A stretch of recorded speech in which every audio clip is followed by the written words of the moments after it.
Hello fam, welcome back to our channel. We have a two-in-one news to render to you, and that has to do with President Muhammadu Buhari and of course the governors, as 42 major organizations coming together and demanded that either President Muhammadu Buhari should resign or be impeached.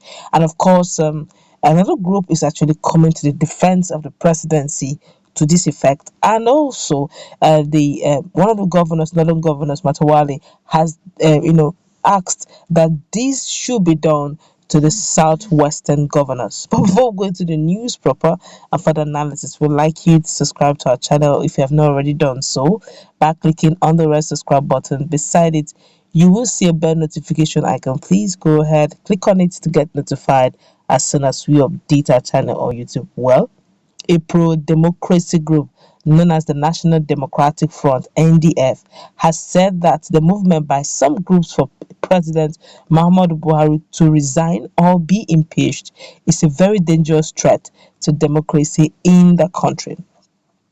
NDF noted that a coalition made up of 43 groups has come out to demand that the President Muhammadu Buhari should step down or be impeached by the National Assembly if he cannot tackle security challenges and meet their 5-point demand. The coalition comprises of 42 frontline civil society organizations and Femi Falana's law firm. Recall that a coalition comprising 42 frontline civil society organization and Femi Falana's law firm have asked President Muhammadu Buhari to resign or be removed from office by the National Assembly if he cannot address the persistent insecurity in the country. The president is a president out of office. This is a dangerous threat to our democracy and must not be allowed to evolve, this group is saying now. Stressing on this, NDF has called on Nigerians and the international community to hold every single group and individual in the coalition responsible for any degeneration in security situation in the country.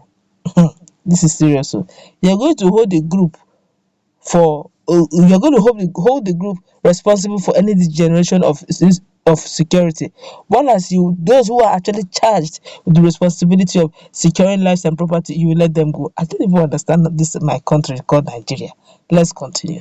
NDF clearly stated that the 5-point demand made by the coalition groups is against the peace and security of the country, and therefore maintained that those groups clamoring for the removal of Mr. President are being sponsored by terrorists. I could remember one of my philosophers, the group is saying, that said the best way to solve a problem is to see yourself responsible for the problem. This simply means that you can hardly solve your problem if you continue seeing other people as the cause of your problem. Just like in some other countries, Nigeria may really be facing some challenges currently, especially in terms of security issues. But the truth is, there is no country that is problem free. It is actually is actually what shows that we are in the world. We are bound to always meet one challenge or the other. But the way out, the only way we can sort out these current challenges in the country is by seeing yourself responsible for the problem. By this, you would understand that you should need to fix the side you can fix instead of allowing the whole burden on other people. You can never be moved to play your responsibilities if you are always blaming the causes of your problem on other people. Let's stop looking for people to blame about the current challenges in the country. Everyone has a role to play towards making this Nigeria a better place. I'm very sure that Mr. President will never be happy that the country is facing these challenges, and neither is he gaining anything from it. Now, the question is, what have we contributed towards solving these challenges in Nigeria? That's the group now defending the presidency is asking Nigerians.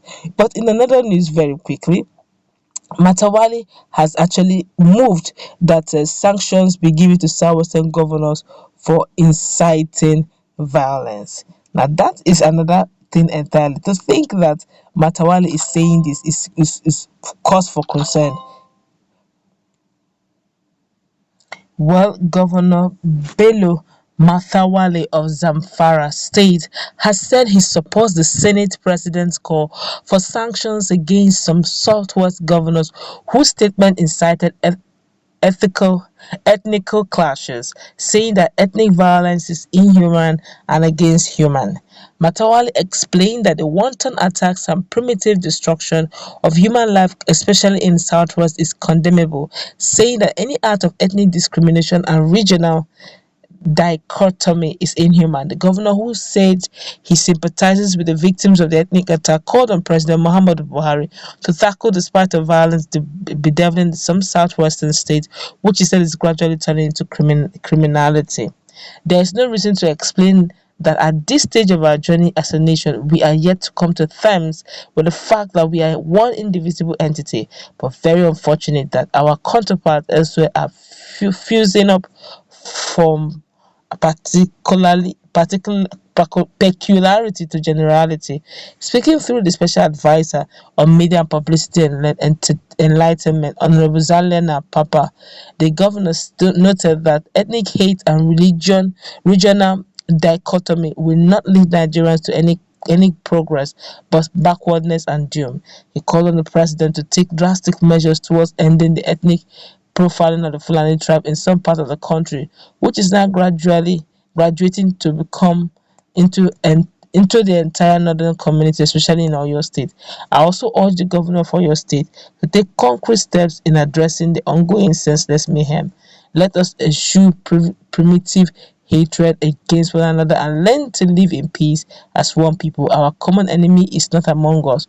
We live in the same community with all, but those who take up arms against us in the name of banditry and insurgency, he observed. So we are fighting insurgency and terror attacks and should not give power to banditry activities to control us, the governor said.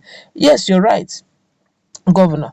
You said we shouldn't give power to the bandits. Very correct. But yet you're still paying them ransom.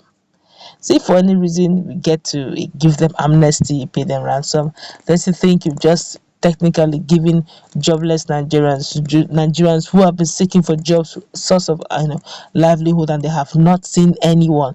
You've just given them a highlight to where they should look for the next available oil money, quote and unquote.